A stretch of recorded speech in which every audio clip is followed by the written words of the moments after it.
Hey, everybody. It's Susan Lindner, your host of the Innovation Storyteller Show, presented to you by LinkedIn. I'm really excited about today's show, and here's why.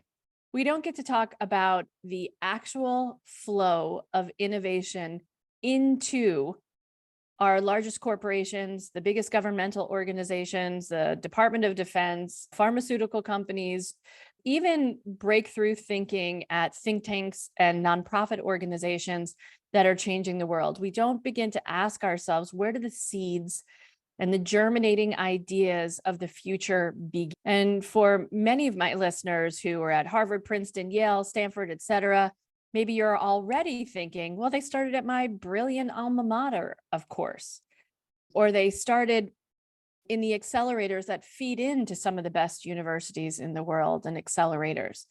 And I want to ask my audience today to expand your mind a little bit about where brilliant ideas come from and whether or not we're opening all the gateways and all the pathways for those brilliant ideas to rise to the surface and eventually meet us in the market where we need them most.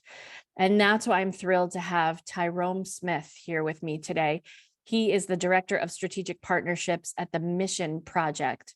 And Tyrome believes his work can be summarized by the quote, engaging potential, creating, and for the last 20 years, he has been working with senior level leadership and managers in corporates and nonprofits and federal government organizations to develop strategies and plans to adapt and engage and solve these emerging and complex issues of changing the world. And Ty has spent his time honing these skills in enterprise strategy and value clarification and providing trusted advisorship to senior leadership in so many organizations around the country. And today we're going to be talking about this incredible pipeline of ideas in perhaps some unexpected places, but shame on us for not thinking about these places first as our first stops on the road to innovation and greater market potential. So, Ty, thank you so much for joining me today. I love it. I love it. Thank you, Susan. This is anytime I get to tell a good story about my experience and the experiences of the communities that I serve, I'm all for it. Yeah. So let's get right down to the heart of it. Corporate leaders are missing, and the federal government, let's just say, even state, maybe in local governments, those with funding for innovation are missing out on potentially the greatest opportunity of our time. And that is tapping into diverse universities for some of their brilliance to bring back to the marketplace. Can you tell us a little bit about what is the state of the state? What is happening right now in the state of innovation and where great projects and ideas are getting funded and perhaps why they're not? So it's interesting. At the Common Mission Project where I work, part of my job is to develop strategic partnerships. There is a gentleman out of MIT who's written about strategic innovation ecosystems. And that's literally how I think about finding these opportunities in spaces in the ecosystem that people normally would not think about. And ostensibly, that's in historically Black colleges and universities and other minority serving institutions. There's a study that just came out not long ago that talked about the numbers and percentages of STEM focused bachelor's through PhDs and where these students came from in engineering and otherwise. Where are they coming from? And the large majority of those are coming from HBCUs, but nobody understands that. I mean, it's because of confirmation bias, right? And pattern recognition is what happens. And so when we think about innovation, we think automatically where? Stanford. Yep, we know Stanford. We know MIT. We know Yale, Harvard. All you have to do is look where the money, just follow the money and where the money flows just in the United States. We're not going to even look overseas right now, but just in the United States. Where does the money flow in terms of capital investment, in terms of private equity, in terms of venture capital? It flows to those universities. But if the numbers of diverse engineers are ostensibly coming from these other universities, historically Black colleges, why haven't we turned our face that way? Where is that not happening? There was a study that was just released about a month ago that talked about family giving. And we know family offices have to give like 5% of their monies away, right? I think it was published by ABC. That said, there is 178 times X, not percent, X, 178X difference between monies going into the Ivy schools, and money is going into the HBCU. So in terms of real money, that's $5.5 billion in these family offices where investments come from, where they can do endowments, where they can do endowed chairs, where they can laboratories, and $40 million going into HBCUs. Just think about what that means. There's no way that you can educate and invest in these external opportunities, commercialization, technology transfer, if you don't have the money to take care of the basics. That's not begging. That's not anything except where the intention is, where the money goes.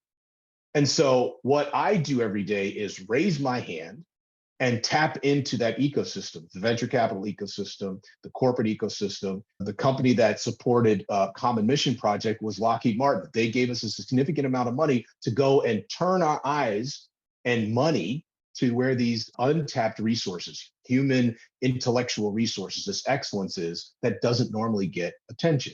Now, on the flip side of that, I need to go, we're actually starting to think about, so how do we bolster those systems, those HBCU systems, so they can accept the money, so they can take the money in and do something with it. And so it's a really curious, not a game, it's a juggling act, right? I got to be able to juggle a couple of things at one time to make the entire system work. And so I think without paying particular attention and really focusing on where these untapped resources of human excellence are, I'll say it this way. I spent 15 years or a little over 15 years supporting the intelligence of the Department of Defense. It is a national security issue if we don't tap into this source of human excellence, a national security issue, because now we're missing out on all kinds of potential in a world that is global, in a world that's moving super fast. Hell, let's look at AI. Who would have thought about it? It was at a conference, intelligence and national security conference just yesterday, and we're talking about what was, I think it was Senator Warner talking about 9 months ago, who would have thought AI would have been where it is right now? And Senator Warner is a tech guy, venture capital tech guy. And now he's like, this is completely different than anything I would expect, much less what the rest of the world is thinking about it. And that raising this question around national security, right? If we are not tapping our young adults, right, who are at the prime of their innovation cycle, let's say, at the beginning of this, especially where the seeds are being created, let's say, for our next generation of innovation, then potentially these technologies will be commercialized and used elsewhere. Yes, absolutely. We need to be in a position where we tap that imagination very early on. As a matter of fact, there's some conversation that says just at the bachelor level is too late. We need to start moving back K-12. We need to start dialing it back that far to start getting the imagination. In our educational system, from an innovation standpoint, in terms of engaging young minds, there's a thought that if you don't get them by third and fourth grade, you've lost them. You've lost them. You mean so how do we tap in? Talking about teaching children how to innovate? Is that what you Yep. mean? Absolutely. So do it at that age, right? I mean, like they're so inventive, like let's invent a box that does this, right? Let's invent a cool new truck that does Y, right? That's when our kids are fertile like that. So yes. So now you're getting me excited. Have you ever talked to Warren Berger? Do you know that name? He wrote a book called A More Beautiful Question. If you haven't, you need to talk to him. Okay. In that, he talks about a bit of research that said the power of asking beautiful questions. When they're babies, we teach them to ask questions. As a matter of fact, we say, stop asking questions because you're driving me nuts, right? But then they get to six years old, first grade. And what happens to the power of questions? It becomes less and less important. What does become important? Reading and writing and regurgitation. So by the time they reach 18, when they should be in an innovation space, really pushing out, like, what does it mean to think differently? We've baked it out of them. We have baked it out of them. And so the only kids that get to succeed are one of two. Only ones that get to succeed past that are the ones who say, screw it, I'm just going to go and learn something myself because I'm curious. I'm going to go and do that.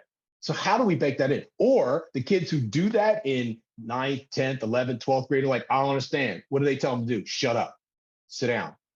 So we have uninnovated them in their curiosity. We have uninnovated them. And so I think that what we need to do in the innovation space is create space for curiosity and award it. and incentivize curiosity in a way that people go, what does that mean?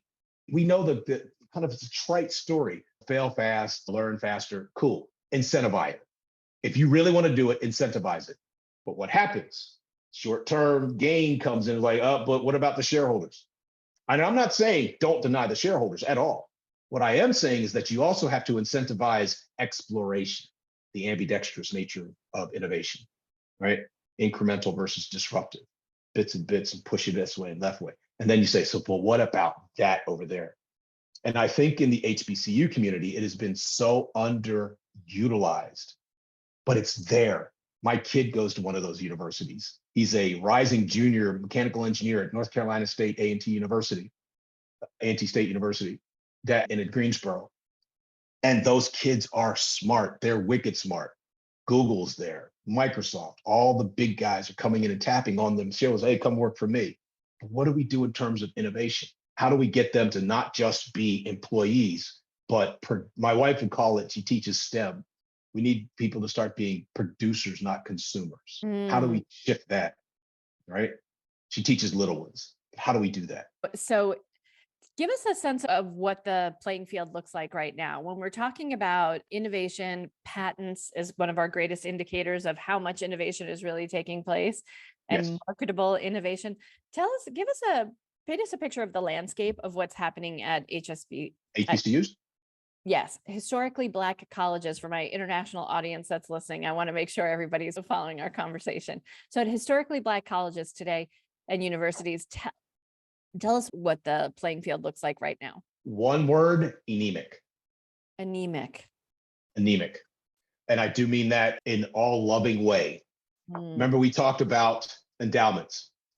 If you are at a Stanford where your endowment is about $52 billion a year, Oof, right? that's just mind-blowing, right? That's the endowment, not like even just what's in the bank. That's the endowment to use in the future, not the operating funds at the moment. Go Google it. I'm not lying. Yep. So if you look at that, so I'm going to bring it down. So your international audience and others may know the Carnegie classifications, right? So I'm going to give you an example why I call it anemic. There are several different levels. R1s are considered R1s, research level 1 institutions, because of money, PhD, the amount of research dollars, blah, blah, blah. Only about 10% of those universities qualify for that. That's your Stanfords, your Yales, and so forth, Georgia Techs. Below that is R2. R2s are obviously less than R1s because they have less money. They are still PhD granting institutions. Yeah. There is right now a huge difference, which means that you can only afford so much money towards the professionals who can do the commercialization, the professionals who can help launch the patents, the professionals who can do the tech transfer. A partner of mine, a colleague of mine, teaches at Rochester Institute of Technology. It's an R2. My son's alma mater.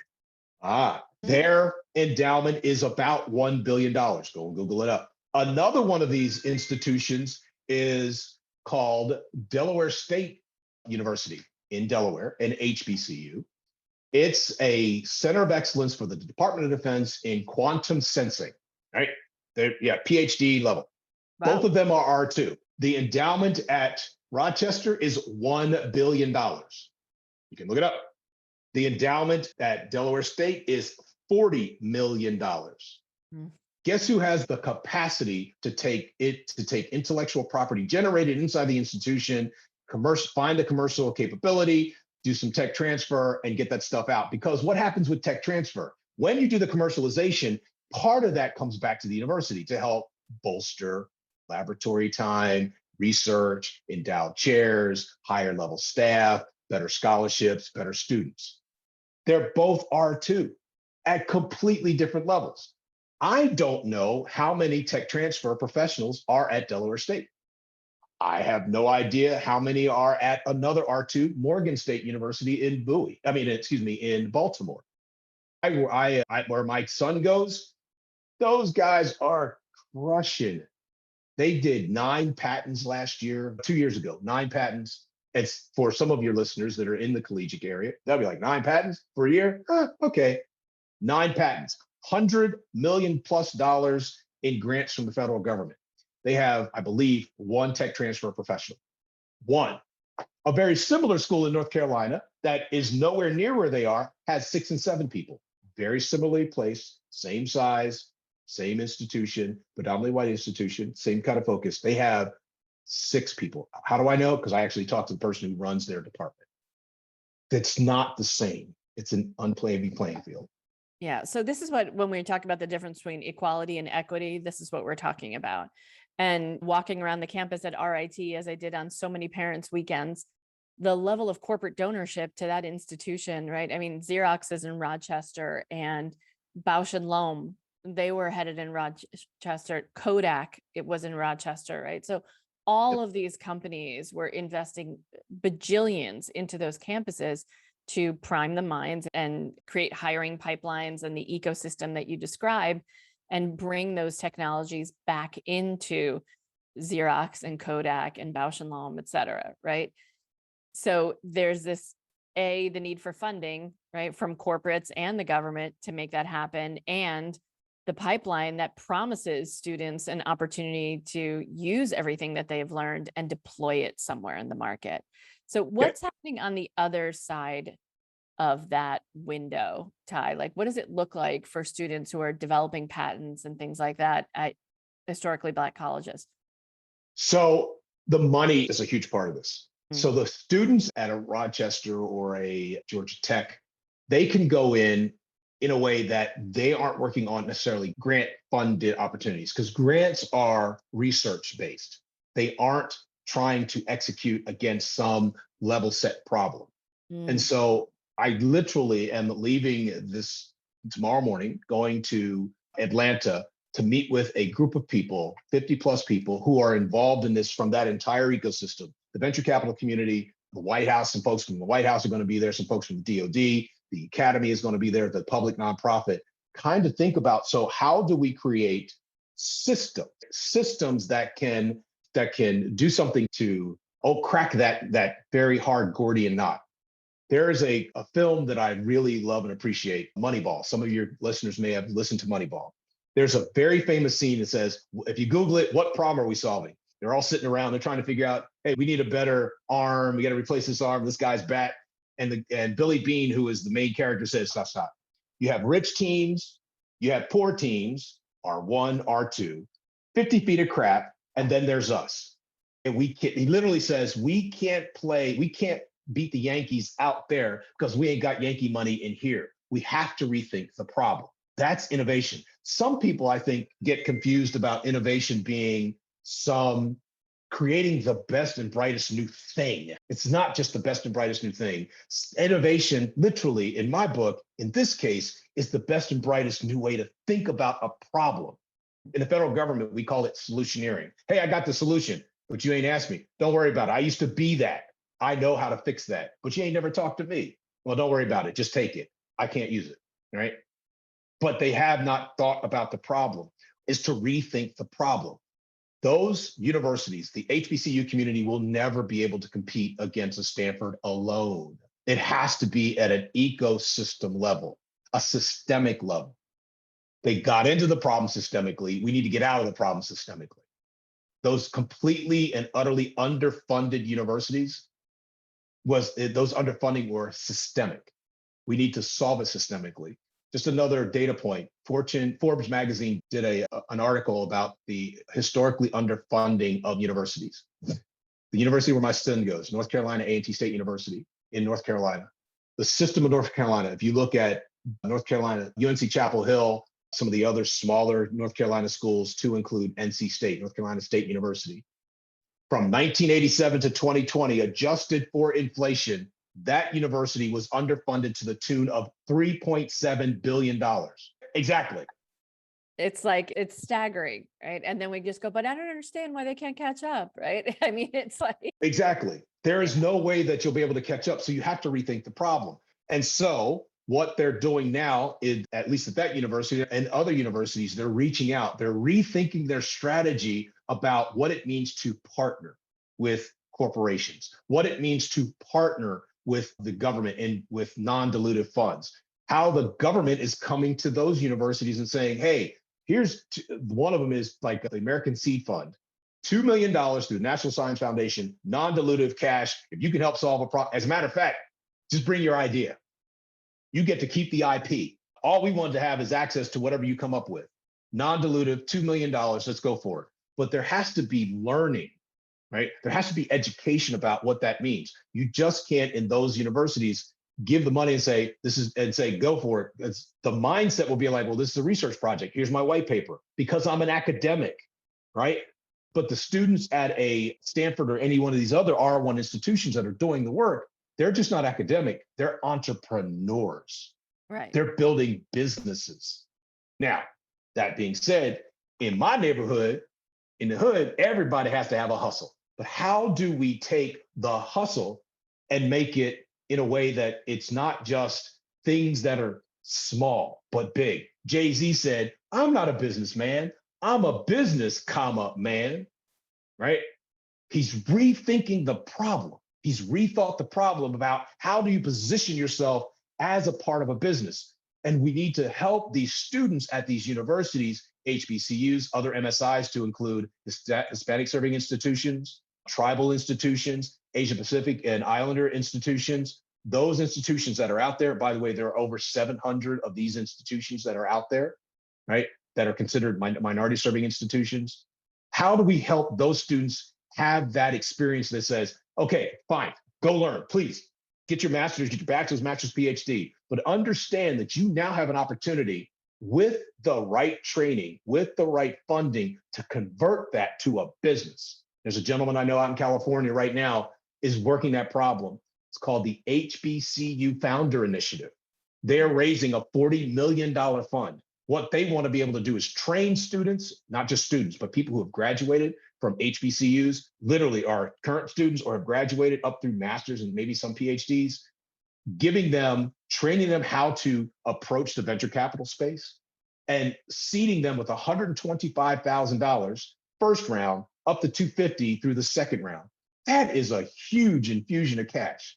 And the support to go along with it, woo. And the thing that also strikes me when you walk the halls at Stanford is there is such a history of entrepreneurship and amazing unicorns that have come out of that place because it has fostered a culture of entrepreneurship. It's native at the cellular level to that school, and at the undergraduate level, at the business school level, it is pervasive, and it is nestled in the bosom of Silicon Valley that nurtures. So there's a visual pathway, just even walking through the halls, walking out to campus, seeing who's funded it.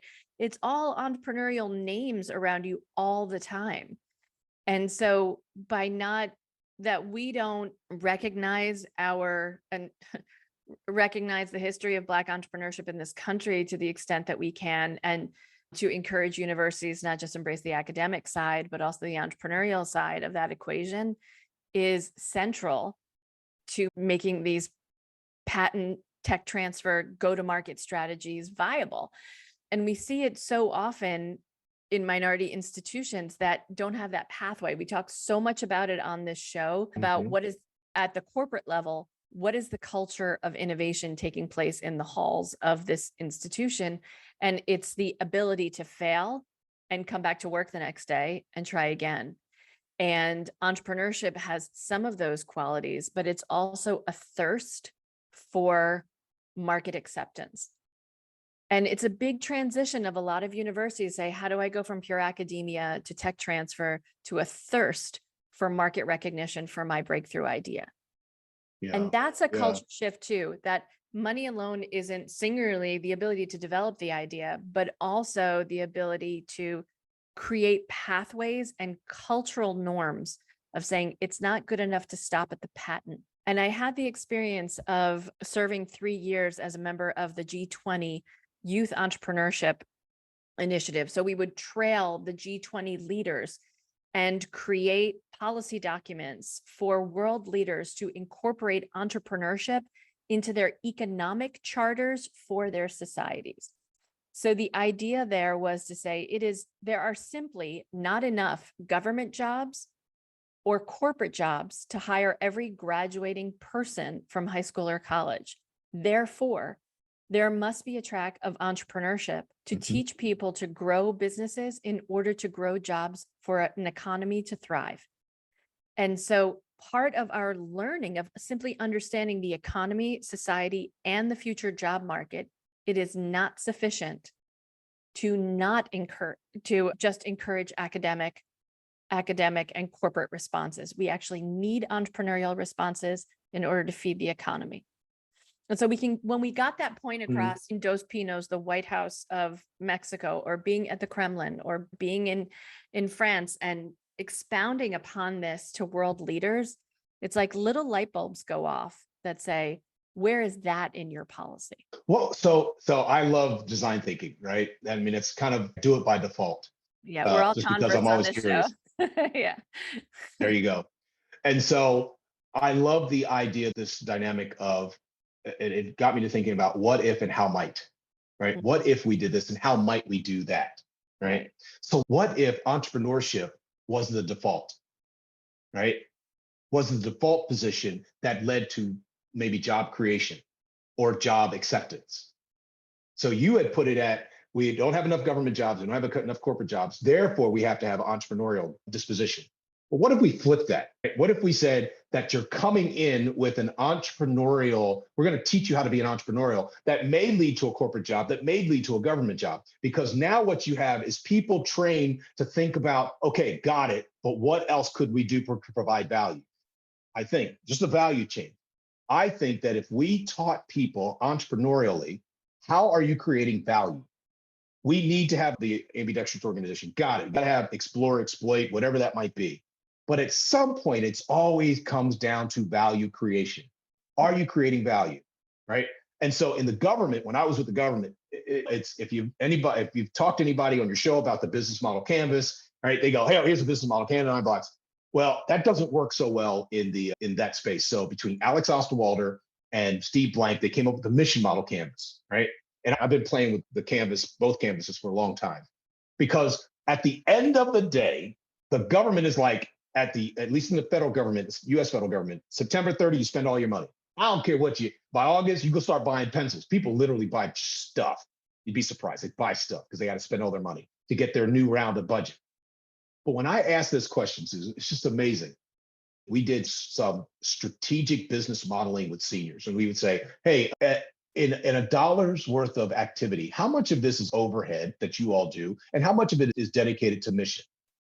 And literally 95% of the people, 90 to 95% of the people said 80% of it is overhead. And my colleagues and I was like, so I'm sorry, what business in the world would stand for 20% value, 80% overhead?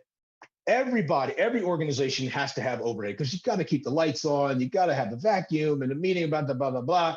But at some point, you have to drive more value in your operations. So what if we, again, flipped it to entrepreneurship that was all about creating a value? Instead of, we need corporate jobs, we need government jobs, and then entrepreneurial to take up the slack. Start there. Start with the entrepreneurship and then see what happens. Because now, again, that's how might we do that? And that's what we're working on with the HBCU community. We want to move them from corporate jobs to entrepreneur. Not everybody's going to be an entrepreneur. I don't want everybody to be an entrepreneur because they can't. Right? They'll just screw it up. But there is pockets, that entrepreneurial mindset. That's the important part. And that's what we're trying to get to. Yeah. That's where all this tech transfer, blah, blah, blah. It's funny because when we sat around as delegates to the G20 and we talked about what does the culture need to look like in order for entrepreneurship to thrive in your respective country, right? So these are countries all over the world, right? These are the 20 biggest economies in the world. And they said the culture has to shift with mom and dad. And we were like, we come from the place where the Horatio Alger story, the story of pulling yourself up by your bootstraps and starting your own business, is central to the American dream. And that is not the case in other countries. And so we said, what is the mom and dad equation?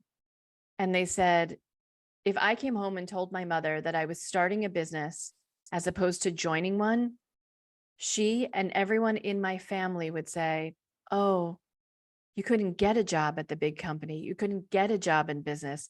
And so you're forced to start a business because you're a loser. And that is was a global perception in lots of places where government service and corporate acceptance is considered the ideal.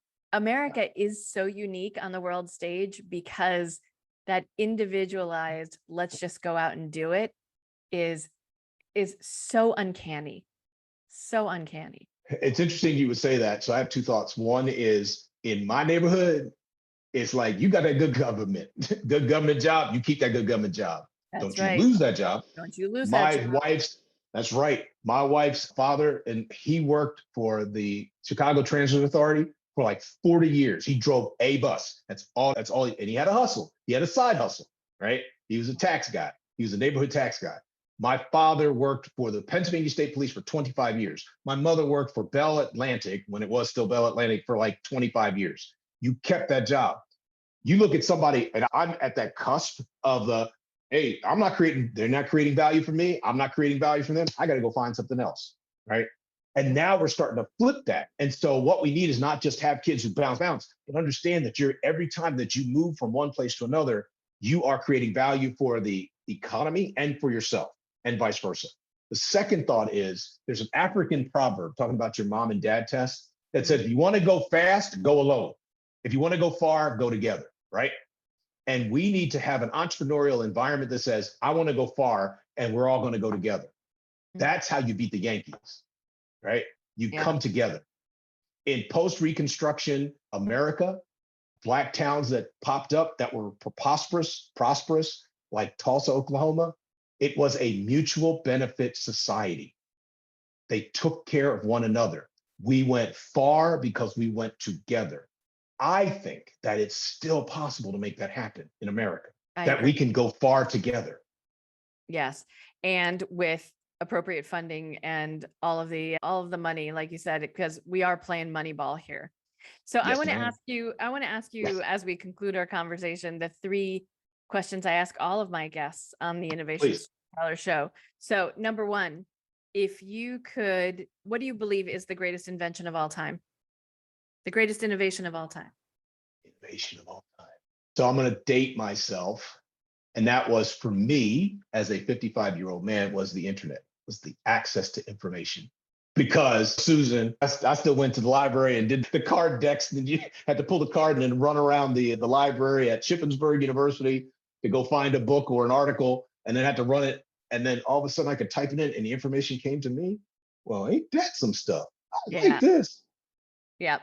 Yeah. So if you had the choice to join any innovation team in the history of humanity, which team would you have joined?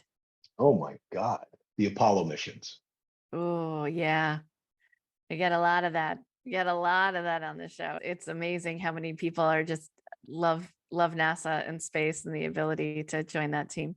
And lastly, what is something that you wish existed for the good of the whole, or something that annoys the hell out of you that you wish somebody would fix? What innovation would you love to see in the world that doesn't currently exist? So just real quick, I want to go back to the last one, and that was Negro League Baseball was the innovation, right? Negro League Baseball, right?